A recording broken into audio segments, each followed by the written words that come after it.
Okay, so what made me become passionate about sharks? Do I have personal stories?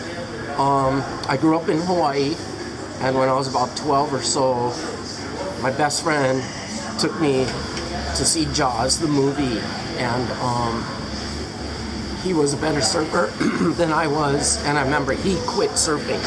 So we grew up on the beach in Hawaii, and we watched Jaws when we were 10 or 12.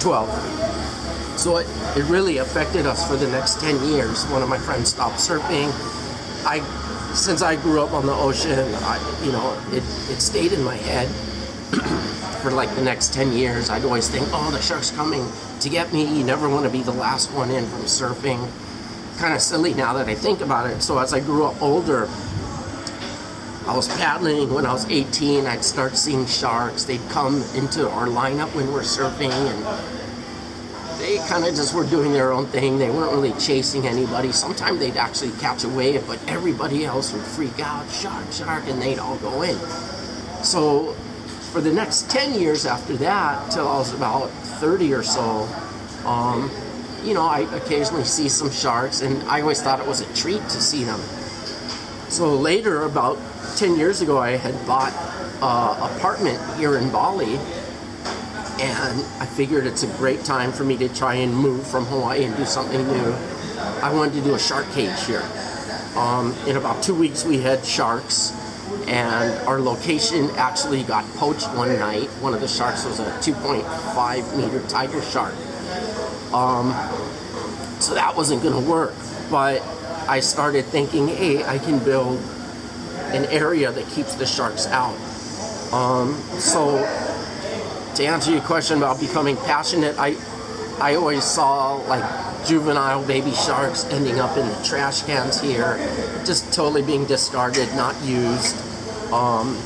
So I built the nursery, and the funny thing is, when I looked at all these conservation groups, none of them really took that side of it to actually save and stuff.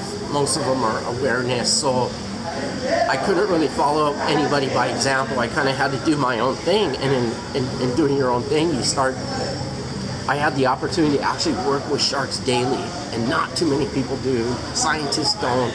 We've had sharks camouflage. We've learned domination and characteristics within species, between different species.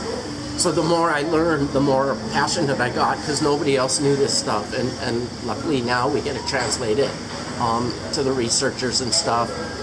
And even what I do is kind of interesting, because a lot of the conservation groups I kind of mentioned that don't really do anything like this, they started trying to create controversy for me, because I was actually in the water with them, letting people come and swim with them, and it became an ecotourism system to sustain itself.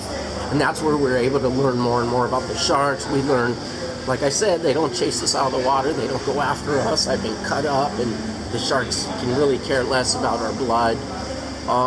So they definitely grew on me, and that's how I sort of became passionate, and that's sort of how our research started, and it's been pretty successful since.